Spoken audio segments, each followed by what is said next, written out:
Hey everybody, it's Adam from the All Japan Show. Welcome to a new video. Let's move that out of there. Right, it's been a while since the last video, but I wanted to come on here and talk about this and just give my thoughts about this because honestly, this is something that I've thought about for at least the last couple of years.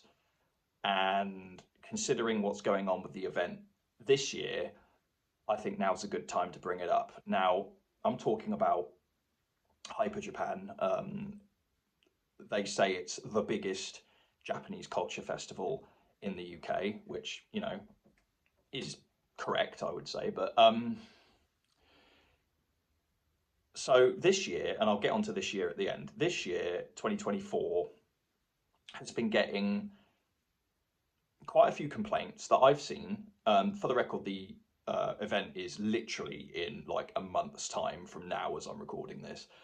Um, it's been getting quite a few complaints, mostly due to the performer lineup that they've got for this year, um, which, to say the least, is very lackluster and disappointing, especially when you consider who they've had in the past. And then you look at this year and it's like, are they cost cutting or are they like, what's going on? Which is something I'm going to get into. So I want to start this by saying, I don't really want this to turn into like a rant video, but it might. It might turn into a bit of a rant. Um, so to start, let's go back to the first time I went to Hyper Japan. The first time I went to Hyper Japan, and I've been going for quite a lot of years now. The first time I went was summer 2017, back when the event was at Tobacco Dock. Really, really good venue. Not so much in the winter, but in the summer, fucking top tier. It was so good. Um, Performer lineup that year, I remember, was great. They had Love Bites, they had Mozo Calibration. Who else did they have? Toriana. Like they had like quite good, good um, performers there. And that was Love Bites' first ever. I don't know if it was their first ever overseas performance, but it was definitely their first UK performance. Was at Hyper Japan. Um, I would say to this day, and there might be some people that agree with this, there might be some people that disagree with this, but in my opinion, I think the best Hyper Japan that there's been, and mind you, I'm not talking about pre 2017 because I didn't go to them pre 2017, so I don't really know so much. But in my opinion, the best Hyper Japan that's ever taken place was summer 2018. That was a god tier event, in my opinion. That's the only time I've ever done Hyper Japan for all 3 days. It was outrageously good. They had, who did they have that year? Oh my god, they had like London Blue, Deadlift Lolita were there. Ladybeard did his own separate DJ set and stuff. It was anyone who was there. Oh, Yukika was there. She goes by Yuka now. Anyone who was there for the summer 2018 Hyper Japan knows how good that was. I do genuinely think it's the best one they've ever done. Um, then they had Winter 2018, which is also really good. Mutant Monster were there, the punk band. Banzai Japan were there. That was another really, really, really good Hyper Japan. 2019, summer 2019 was good. Necronum Idol were there. Who else were there in 2019? I can't remember who else was there in 2019, but I remember Necronum Idol were there. I believe they're now disbanded for good, unfortunately. But all signs point to Necronum Idol just being done for good. Um, I don't think there was a winter event in 2019 because I think the winter event in 2019 was the one when they were going to do like a more traditional Matsuri style Japanese festival, and then they like cancelled it and they didn't do it. And I think, now I don't know this for certain, but I think that the reason they cancelled it and didn't do it was because of lack of interest from people. That might not be the case, but personally, I think that's what it was. Anyway, and then obviously COVID happened, and during COVID they did virtual Hyper Japan, which I don't think I watched any of it. I don't really remember anything from it, so yeah, I don't. No, I'm pretty sure I didn't watch anything from that. And then Hyper Japan finally came back as a physical event in 2022. Now, the 2022 Hyper Japan got so much shit. It was unbelievable how much shit and complaints it got. Um, they came back and they announced that they were going to be doing it at this new venue in Battersea Park called Evolution, which I don't think anybody had ever heard of before until Hyper Japan announced that they were doing it there. I certainly hadn't, and I know quite a few other people that hadn't heard of it. And yeah, the 2022 event got so much shit because, well, mostly because of, well, it was, there was multiple reasons, but it was mostly because of the venue itself. That there was, you know, the venue, and having attended on the Friday, the venue was really small.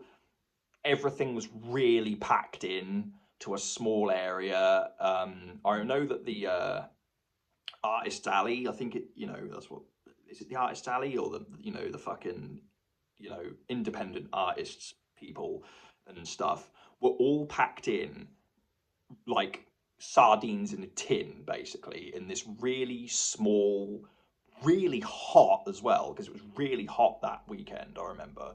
Really hot, basically greenhouse in the back, and it was so bad. And it was like, and I wasn't there on the Saturday, but the Saturday was the worst day from what I can remember people saying. It was literally, the queues stretched through the entire park. And like I said, I wasn't there, but this is what I heard and what I saw people talking about. The queues stretched through the entire park. People couldn't get in. It was ridiculous. So that got so much shit. And last year, 2023, they went back to what is sort of become sort of now the traditional home of Hyper Japan, which is Olympia London. Um, I don't know with the 2022 event whether they only went there to Evolution because Olympia was booked, or they were trying a different venue and it didn't work. I don't know. But they went back to Olympia for 2023 and it was better than 2022, but it wasn't loads better. A lot of the stalls I noticed from 2023 was basically a lot of just the same thing repeated: t-shirts, badges, you know, accessories, food, and then just like repeat, basically. Um, and For this year, it's coming up in a month, and it's getting shit again. Now, for the record, Hyper Japan gets shit and complaints quite a lot for various things, and this year it's because of the performer lineup mostly, and because of how lackluster it is. It's mostly, from what I've seen, like YouTubers, TikTokers, you know, Song singers, and you know, things like that. What we've had in the past is we've had idol groups, rock bands, you know, and things like that. And this year we don't really have any of that. I mean, there's like one idol group on the Friday that I've seen, and it's not one that I've ever heard of. And you know, that's what we've got. And there is some Song singers and things like that. Yeah, and I think it's, and this could be a whole separate thing, but I mean, I don't know if anyone agrees with this or, you know, whatever.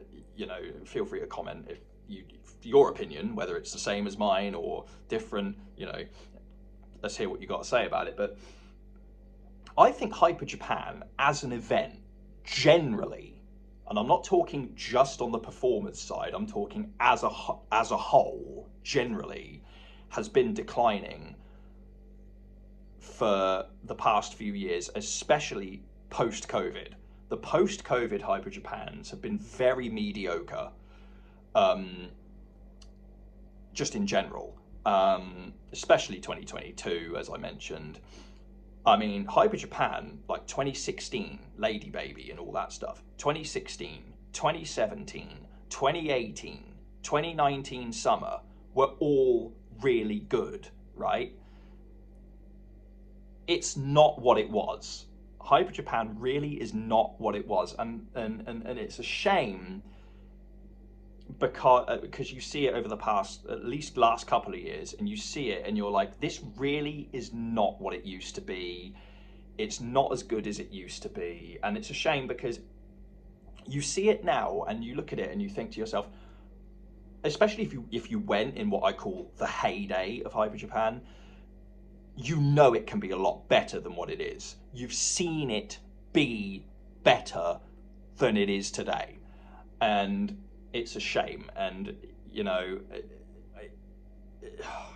it's just a shame to see Hyper Japan going the way it's going, especially, like I said, when you know it can be a lot better. So that's my thoughts on the event. I think it's not as good as it used to be. I think it's declining in general.